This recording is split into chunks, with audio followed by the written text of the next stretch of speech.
So we're here just talking to Gene about things, and he's got a brand new book out right here. That's his racing scrapbook.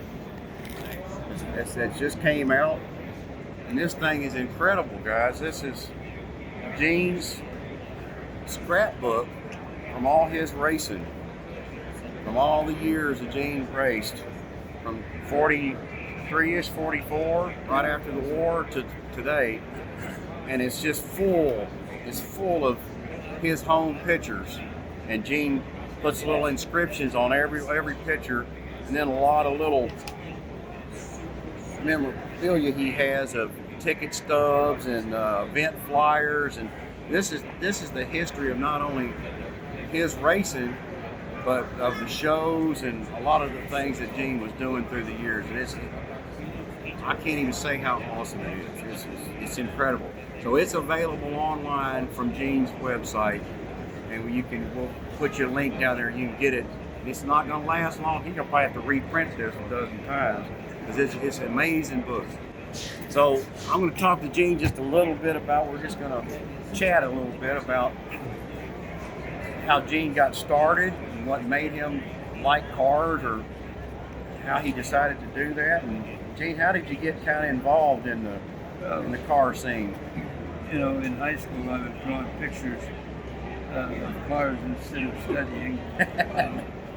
And then once I got out of high school, I started working on my car first, and then friends would come over and say, well, how about you molding off my hood ornament or my tail lights? And so I started doing that for friends little by little, and then kept doing it. And then at first I was building racing engines and stuff, and then later I started doing the custom body work, and then it continued to grow, and I never stopped. Right. I'm still doing custom body work today.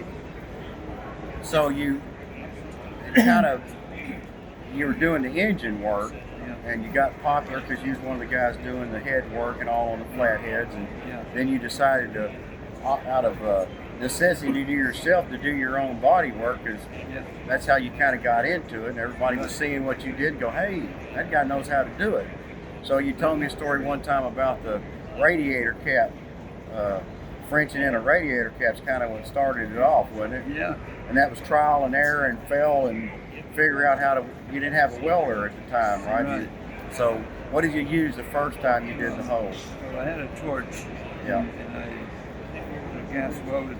First I soldered a plate in the hole, Right. You know, on the 32 grill, and that didn't work very well. So then I finally learned how to weld, and I welded up the hole, and then went ahead and leaded it, and so that's how I got into it.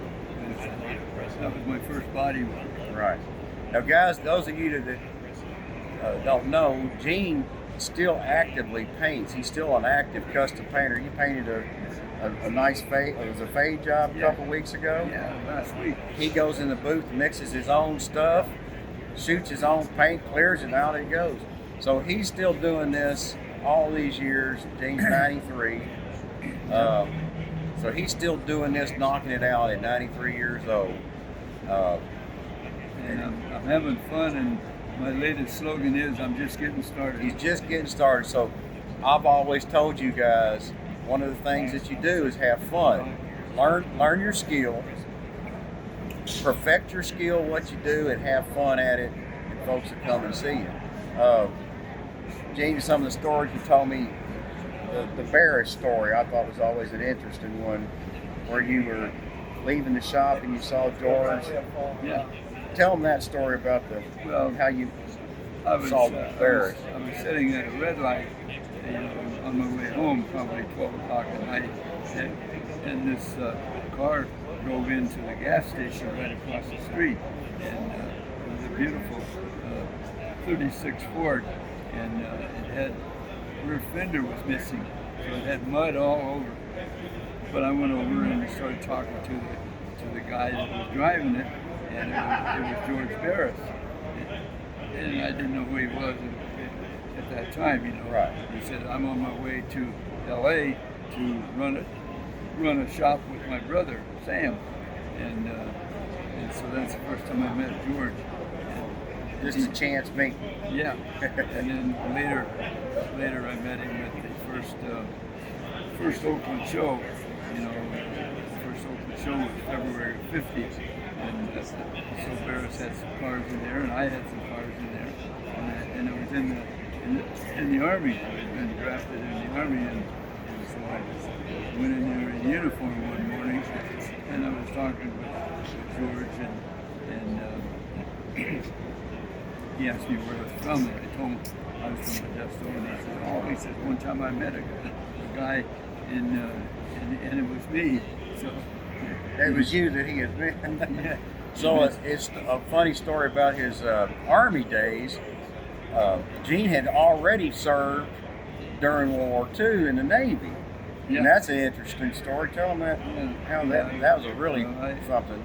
I joined the Navy. They had a deal where you could join the service for the duration of the war plus 6 months. So I was in the Navy approximately a year, and then if you've been in the service prior for a year, they wouldn't draft you.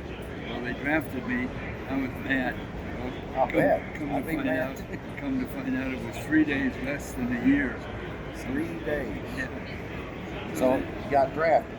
And then that's when you went to Japan for a little bit. Yeah, I went to Japan for 6 years. Ran a metal shop there and Yeah. Met the guy that was such a great shaper, that was a Japanese fellow. Yeah, we hired a Japanese body man, and he was tremendous, you know, very good, and so we went and in Japan. So Well, there's actually some some racing activity going on in Japan. There's in the book there he highlights some of the racing and things that was going on in different places, even in Japan, right after the war. So that's not far after the occupation. So that's interesting. Something he touched on about Oakland Roadster Show. A lot of people don't know that Gene's club, the Century Toppers in Modesto, had one of the first show in Northern California. Yeah. And that was in December 1949. And so there wasn't a lot of shows, if any.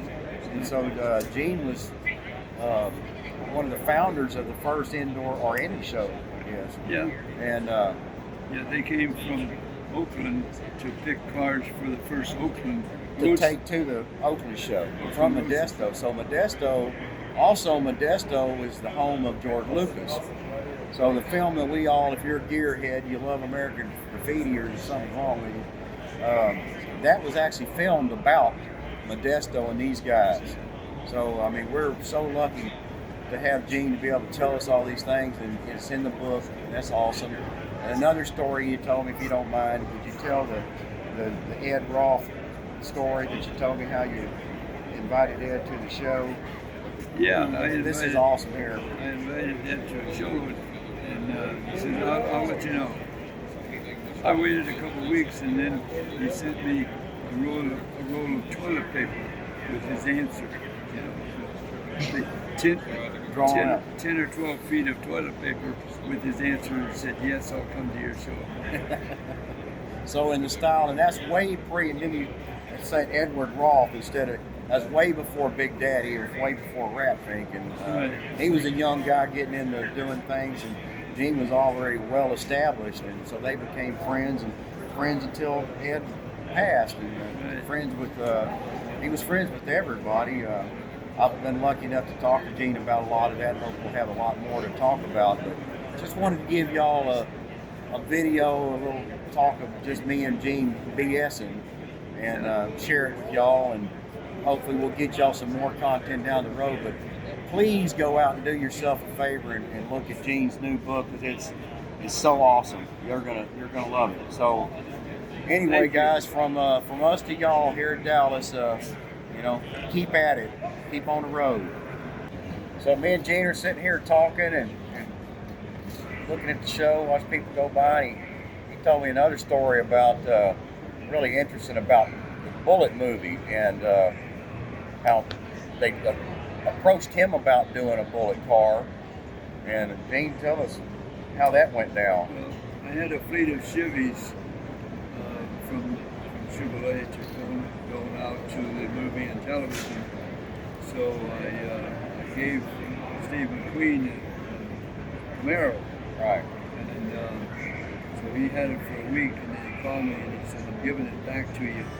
It's too soft in the turns. So they went with the Mustang. It handled better in the turns. Right. And when you went to meet with him, and you went to his offices, or Yeah. Yeah. He was on the phone in the other room, and me and another guy was sitting there on the couch, and had my photo book, and so he came in, climbed over the couch, and climbed up in the coffee table and sat down. In cross leg or something? Yeah, the big coffee table, and sit down, and he says, "What can I do for you?" Yeah. So I give him the keys to the Camaro. He's a pretty good guy. Oh yeah, he was real cool. And this is Steve McQueen, guys. You know, Mr. Cool, and I mean, wasn't quite cool enough to pick what Gene wanted. So there you go with that. Yeah. And also another story I talked about was the Trans Am. It's 1969 Pontiac Trans Am. Yeah. So Pontiac contacted Gene. And yeah, Pontiac Design Studio contacted me and wanted me to design some accessories for the Trans Am, and the Trans Am wasn't out yet. Right. And so Harry Bradley was helping me on some drawings and things, and he knew what the Trans Am was going to look like already. Right. So we drew up some sketches and we called it a Can-Am. Can-Am. Can-Am. And they went with that years later in the 70s as a Can-Am. Yeah. Yeah. But we called it a Can-Am. And so we drew up the accessories, and so I got the okay from the studio, from the design studio, to go ahead and build them. Right. So I built, I think it was 8 different things, and I put them on a car and I painted it. I went back to Detroit and installed them on a car in the machine shop area. And they set you up together. Yeah, and they let me use their facility there, and I painted the thing right there, and no spray booth, and you got overspray all over. On their fancy floor and everything there. And you painted it a silver? Yeah. You know, the blue stripe, the little thin blue stripe? Yeah. So then, in fact, that was the only Trans Am that was ever silver. They never produced a silver car. But anyway, I produced or installed these parts, and then they called DeLorean to come down and look at it. So he okayed, 6 out of 7 or whatever it was, on the accessories, and then I went ahead and then they wanted me to build them and furnish them by the millions. They wanted me to furnish them to supply to GM so they could sell them and use them and all that. And so I spent 6 months laying out the thing and to be able to create them. Pop molds and everything. Everything was involved, I had to get an accountant to help me figure out the figures on this thing, because it was very involved, to produce these things by the million.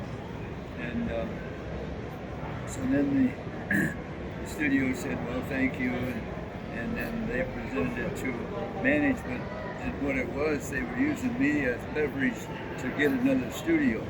Chevrolet had 3 design studios and Pontiac had 1. So then after me, Pontiac got another studio, so they had 2 after that, 2 design studios.